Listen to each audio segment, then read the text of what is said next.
नमस्कार, राष्ट्रपोष से मैं पवन केसवानी। भारतमाला परियोजना में भूमि अधिग्रहण के मामले में जो 300 करोड़ का घोटाला हुआ, उस बारे में 3 पुराने कलेक्टरों की भूमिका के बारे में हमने कुछ गहरा विश्लेषण किया, ढेर सारी जानकारी आपके साथ साझा की। घपले घोटालों की इसी सीरीज में आज हम छत्तीसगढ़ के CGPSC के 550 करोड़ के उस घोटाले की बात कर रहे हैं, जिसमें 1-2 नहीं बल्कि 5 बड़े IAS अधिकारियों की जांच हो रही है। जांच की आंच सफेद पोस्ट नेताओं की तरफ भी जा रही है। पुराने स्वास्थ्य मंत्री भी जांच के जद में आ रहे हैं, जिनके इशारों पर शासन की बिना स्वीकृति के बावजूद करोड़ों रुपए के उपकरण और मशीनों की खरीदी की गई। ऐसी उच्च स्तरीय सांठगांठ में ज्यादातर ठेका जो मोक्षित कॉर्पोरेशन को दिया गया, उनसे जुड़े हुए अधिकारियों से देर रात EOW ने गहरी पूछताछ की।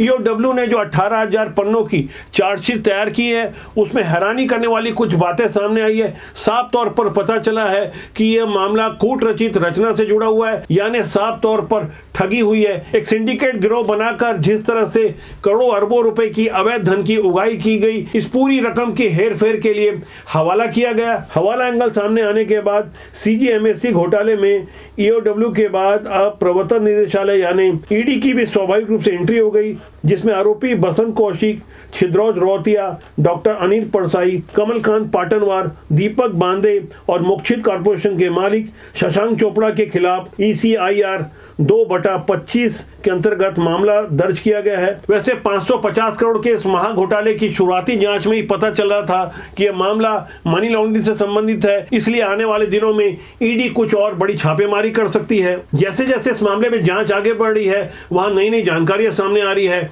CGMSC के पुराने प्रबंध निदेशक अभिजीत सिंह ने ऐसे भ्रष्टाचार में साथ देने से इनकार कर दिया और पूरे सिंडिकेट और इस भ्रष्टाचार की लॉबी ने उन्हें उनके पद से हटा दिया था। अपने 18,000 पन्नों के चालान में EOW की ओर से दावा किया गया है कि भूपेश बघेल सरकार के जमाने में CGMSC के घोटाले को अंजाम देते हुए अधिकारियों ने बेहिसाब संपत्ति खरीदी, डंके की चोट पर खरीदी। उन्हें कोई डर नहीं था। उन बेहिसाब संपत्तियों को खरीदने के लिए बेहिसाब सरकारी खरीदी भी CGMSC के माध्यम से की गई।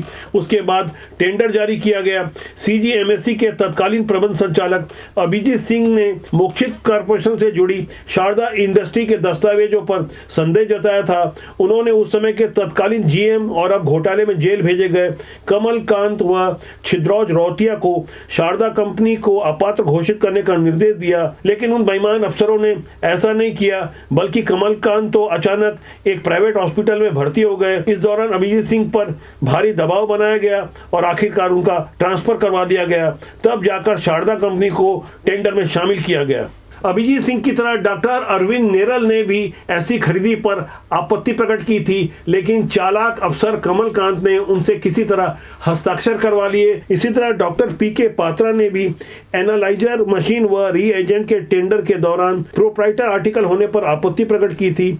उनकी उस आपत्ति को भी नजरअंदाज किया गया और हमर लैब योजना के अंतर्गत उपकरण खरीदी के संबंध में समिति के सदस्य डॉक्टर अशोक भंडारी, डॉक्टर माधुरी वानखेड़े, डॉक्टर श्रद्धा साहू व डॉक्टर जसमी चंद्राकर प्रकाश साहू को सूची ही नहीं दी गई कि क्या क्या खरीदी की गई। EOW की हैरान करने वाली चार्जशीट के बारे में यदि मैं कुछ प्रमुख बिंदुओं को आपको बताऊंगा तो आपको बेहद हैरानी होगी, क्योंकि उससे भी ज्यादा हैरानी आपको आज होनी चाहिए। क्योंकि सबसे हैरान करने वाली बात यह है कि आज जब जांच हो रही है तो यहाँ पद्मिनी भोई की भूमिका सबसे ज्यादा महत्वपूर्ण हो जाती है, जिनके विरुद्ध कोई कार्रवाई नहीं हो रही है। मौजूदा स्वास्थ्य मंत्री श्याम बिहारी जायसवाल पर भी कुछ उंगली उठ रही थी, लेकिन आज उन्होंने जिस तरह की सख्ती दिखाई है, वो सख्ती पहले दिखाई जाती तो और ज्यादा बेहतर होता। उससे भी ज्यादा बेहतर तो तब होता जब TS सिंहदेव पर कार्रवाई होती, क्योंकि उनके कार्यकाल में इतना मोटा भ्रष्टाचार हुआ, लेकिन आज की तारीख में उनसे पूछताछ तो दूर, उन्हें एक नोटिस तक जारी नहीं की गई। TS सिंहदेव वैसे तो एक भद्र और बहुत पैसे वाले नेता कहलाते हैं, लेकिन हैरानी की बात यह है कि इतना अरबों का घोटाला चलता रहा। जब कोरोना काल था, संक्रमण का दौर था, तो आपने देखा होगा TS सिंहदेव खुद कई बार संक्रमण से पीड़ित हुए। वे आम लोगों का दर्द भी समझते होंगे जब उनके अपने ऊपर बीत रही थी कि कोरोना संक्रमण की महामारी किस तरह से लोगों को परेशान कर रही है। ये सारी खरीदी उसी कालखंड में हो रही थी जब TS सिंहदेव स्वास्थ्य मंत्री थे, खुद कोरोना से पीड़ित थे। उनके स्वास्थ्य मंत्री बनने के पहले अजय चंद्राकर भी स्वास्थ्य मंत्री थे। थे।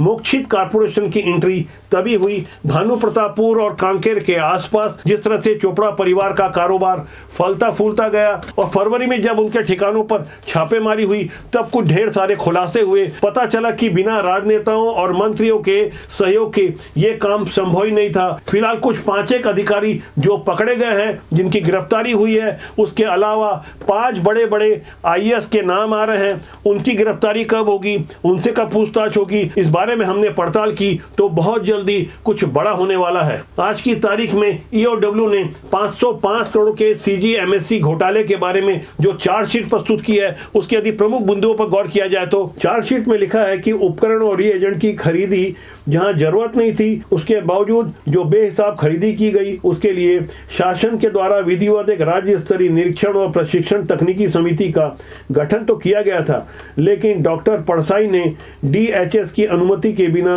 एक नई कमेटी बना दी, जिसमें खुद को समिति में रखकर पूरी प्रक्रिया को अपने नियंत्रण में रखा। ऐसा गजब का खेला क्या बिना स्वास्थ्य मंत्रालय की सहमति के हो रहा होगा? EOW ने अपने चार्जशीट में आगे लिखा है कि रीएजेंट की खरीदी के लिए 2 जून 2023 को मांग पत्र के आधार पर 314 करोड़ 81 लाख रुपए की खरीदी के ऑर्डर दिए गए। इसके लिए शासन ने प्रशासन से अनुमति मांगी। न तो बजट स्वीकृत था, न शासन की वित्तीय अनुमति थी, फिर भी 300 करोड़ के रीएजेंट की मांग भेजने से पहले वित्त विभाग से परमिशन भी नहीं लिया गया। इतनी भारी अनियमितता होने के बाद आप सोचिए आखिर अरबों की खरीदी कैसे हो रही होगी। विधानसभा के चंद महीना पहले क्या विधानसभा की तैयारी के लिए यह रकम जुटाई जा रही थी? वैसे TS सिंहदेव के बारे में बात जग जाहिर है कि 2018 में उन्होंने कांग्रेस को काफी वित्तीय मदद दी थी। 2023 में विधानसभा चुनाव के पहले ये उम्मीद की जा रही थी कि इस बार TS सिंहदेव से कोई मदद नहीं मिलेगी, लेकिन उनके विभाग ने जितना बड़ा गुल खिलाया। चार्जशीट में इस बारे में आगे लिखा है कि DTTA की मांग न होने के बावजूद अधिकारियों ने मोक्षित मेडिकेयर को लाभ पहुंचाने के लिए ये अरबों रुपए की खरीदी करवाई। निविदा समिति के सदस्य के आपत्ति के बावजूद उन्हें ऑर्डर दिया गया। ETDA ट्यूब जो बाजार में 2 से 8 रुपए में आराम से मिल जाता है, इसके बावजूद वो खरीदी 2352 रुपए से लेकर 3024 रुपए प्रति नग की दर से खरीदी की गई। स्वास्थ्य विभाग में रेफ्रिजरेटर नहीं होने के बावजूद इंडेन तैयार किया गया। 15-14 जून 2023 को रीएजेंट क्रय का आदेश जारी करने के लिए CGMSC को स्वास्थ्य केंद्रों की मूलभूत सुविधाओं की जानकारी थी, बावजूद इसके DHS ने ऐसी घपले घोटाले वाली खरीदी के आदेश को रद्द नहीं किया, बल्कि CGMSC ने मोक्षित कॉर्पोरेशन से CBC मशीन के लिए एक अलग एग्रीमेंट किया, जिसकी सप्लाई के लिए भंडार क्रय नियम का साफ तौर पर उल्लंघन करते हुए शासन को 33 करोड़ रुपए का चूना लगवा दिया गया। CGMSC के इतने बड़े घोटाले के बारे में हमने जानकारों से बात की तो उन्होंने कहा कि यह विश्व के 8वें आश्चर्य से कम नहीं हुआ कि 500 करोड़ से ज्यादा का मेडिकल कॉलेज में घोटाला हुआ और MD का बाल बाका तक नहीं हुआ। CGMSC में जो कुछ भी चल रहा है उसमें MD की एक महत्वपूर्ण भूमिका है। ये पैसे का फ्लो है या ऊपर का कोई प्रभाव, यहाँ गहराई से समझना होगा। मौजूदा दौर हो या भूपेश बघेल का शासनकाल, सांठगांठ से भ्रष्टाचारी सब एक दूसरे की मदद करते हैं। न केवल अधिकारी बल्कि राजनेता भी एक दूसरे को संरक्षण प्रदान करते हैं। TS सिंहदेव के बेहद करीबी माने जाने वाले पूर्णचंद कोको पाड़ी का नाम तो आपने सुना होगा। ये TS सिंहदेव के बेहद करीबी थे, युवा कांग्रेस छत्तीसगढ़ के अध्यक्ष थे, मौजूदा समय में युवा कांग्रेस के राष्ट्रीय महासचिव हैं। इन्हें भूपेश बघेल के शासनकाल में सिर्फ इसलिए बहुत परेशान किया गया क्योंकि ये TS सिंहदेव के करीबी थे, लेकिन जैसे ही भाजपा का शासन आया तो युवा कांग्रेस के इस राष्ट्रीय महासचिव पूर्णचंद कोको पाड़ी की बल्ले बल्ले हो गई। उनकी गाड़ियां फिर से खदान में लग गई। गहराई से समझने वाली बात यह है कि कांकेर के समीप आयरन ओर की दुर्ग कोंदल में जो खदान है, जिसे बजरंग माइंस के नाम से जाना जाता है, इस इलाके में कभी पुराने विधायक मनोज मंडावी की तूती बोला करती थी, उनकी भी गाड़ियां लगा करती थी। आज उनकी पत्नी सवित्री मनोज मंडावी विधायक हैं। दावा किया जाता है कि 20 से ज्यादा गाड़ियां उनके प्रभाव से वहां चलती है। पूर्णचंद कोको पाड़ी की गाड़ियां भी उनके साथ लगा करती थी। खूब मोटा माल कमाया जाता था।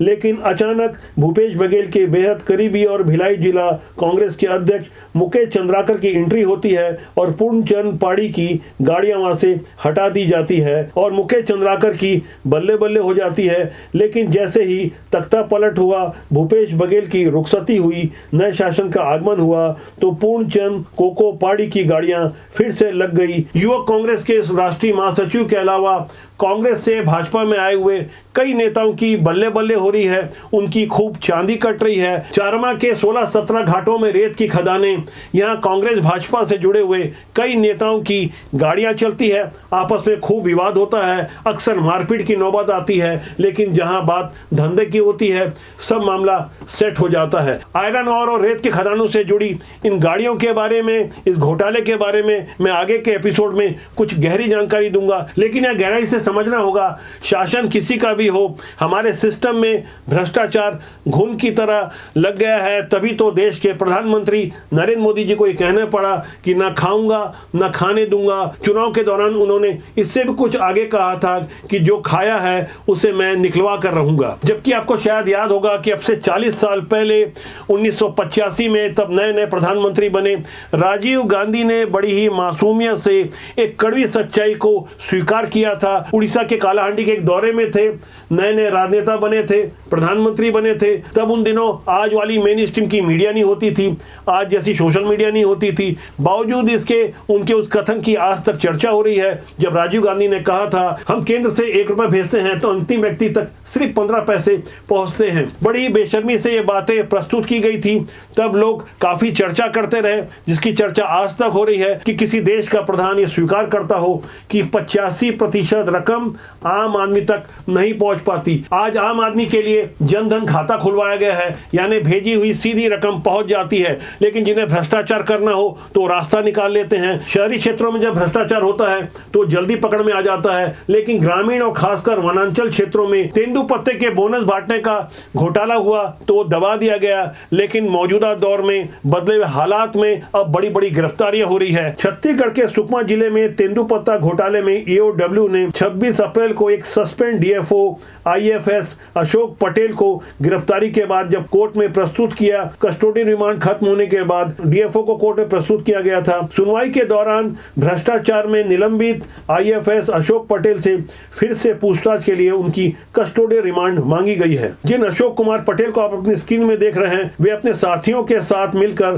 तेंदुपत्ता तोड़ने वाले मजदूरों के नाम से बोनस का बहुत बड़ा घोटाला कर चुके हैं। उन पर आरोप है कि उन्होंने 2021 और 22 में तेंदुपत्ता सीजन के दौरान करीब 7 करोड़ रुपए की जो राशि संग्राहकों को दी जानी थी, उसे अधिकारियों ने आपस में साठ-गांठ कर खुद ही बांट लिया। इतना ही नहीं, बल्कि गरीबों की यह रकम उस समय के विधायक मनीष कुंजाम और कुछ पत्रकारों को भी दी गई। इस मामले में बीती 8 अप्रैल 2025 को FIR दर्ज होने के बाद 10 अप्रैल को यानी 2 दिनों के बाद ही छापेमार कार्रवाई की गई और अशोक पटेल को गिरफ्तार कर लिया गया। छापेमारी के दौरान अशोक पटेल के एक निजी कर्मचारी राजशेखर पुराणिक के घर से करीब 27 लाख रुपए की नकदी बरामद हुई है। आप सोचिए, गरीबों के हक के पैसे को कैसे लूटा जा रहा है। मौजूदा हालात में जो अच्छी कार्रवाई हो रही है उसे सकारात्मक दृष्टिकोण से देखना चाहिए। भ्रष्टाचार के विरुद्ध लोग जागरूक हो रहे हैं, मोबाइल का इस्तेमाल कर रहे हैं, स्टिंग ऑपरेशन कर रहे हैं। छत्तीसगढ़ की न्यायधानी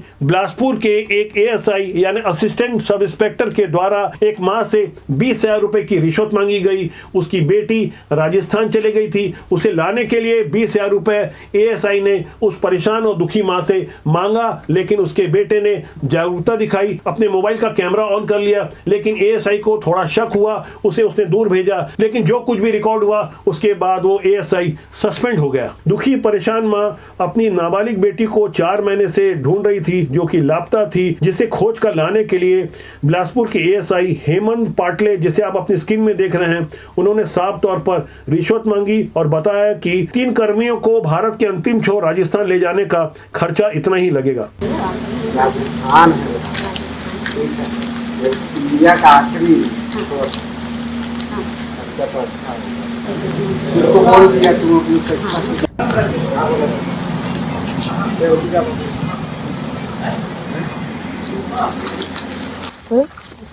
नहीं बड़े भगवान जी से वो तो भला हो बिलासपुर के एसएसपी रजनेश सिंह का, जिन्होंने इस वीडियो के सामने आने के बाद फौरन भ्रष्ट हेमंत पाटले एएसआई को सस्पेंड कर दिया। जनता पहले से कहीं ज्यादा जागरूक हो चुकी है। भूपेश बघेल के शासनकाल में एक नहीं ढेर सारे भ्रष्टाचार हुए तो जागरूक जनता ने उन्हें समझा दिया कि उनकी जगह कहां है। भूपेश बघेल फिलहाल जेल में नहीं है, लेकिन इसकी पूरी संभावना है। जिस तरह से वो महादेव सट्टा से लेकर अन्य कई मामलों में साफ तौर पर आरोपी है, एफआईआर में उनका नाम जद है। आप सोचिए किसी सूबे का मुख्यमंत्री किस तरह से सट्टे के धंधे को प्रश्रय दे रहा होगा। ऐसी ढेर सारी बातें हैं जो घपले घोटाले से जुड़ी है। राष्ट्रबोध लगातार आप सभी को जागरूक करता रहेगा और इस मंच के माध्यम से हमें संदेश देते हैं, राजनीति बुरी नहीं होती है, उसमें काम करने लोग अच्छे या बुरे होते हैं। राजनीति एक माध्यम है जो देश और समाज की सेवा का एक अच्छा माध्यम बन सकता है, जो सिस्टम को प्रभावी कर सकता है। इसलिए अच्छे लोगों को राजनीति में आना चाहिए। तो आज के लिए इतना ही। मेरा आपसे आग्रह है कि चैनल को देखें, लाइक करें, शेयर करें, सब्सक्राइब करें। बहुत जल्दी मेरे से फिर मुलाकात होगी। नमस्कार।